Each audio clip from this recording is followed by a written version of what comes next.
নির্বাচনে পুলিশ সদস্যের সম্পূর্ণ নিরপেক্ষ থাকার নির্দেশ আইজিপির। দ্বিতীয় যমুনা সেতু নির্মাণের অঙ্গীকার জামায়াত আমিরের। সার্জিসকে কারণ দর্শনের নোটিশ দিলেন জেলা রিটার্নিং কর্মকর্তা। 11 দলীয় জোট গঠন জামায়াতের, যোগ দিল Bangladesh labour party.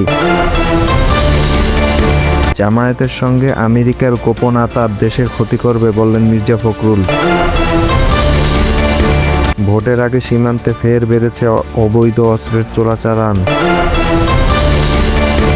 Operation devil hunt phase 2, গ্রেপ্তার প্রায় 22,000। দিনাজপুরে এক বীর মুক্তিযোদ্ধার জামায়াতে যোগদান। সাকিব আল হাসানকে দলে ফেরানোর উদ্যোগ নিয়েছে বিসিবি।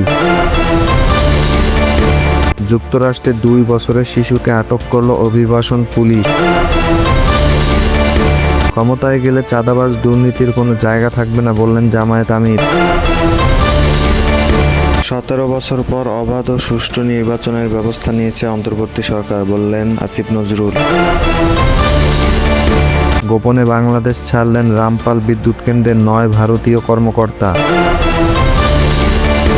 রাষ্ট্রদূতদের সঙ্গে নির্বাচন কমিশনের বৈঠক আজ।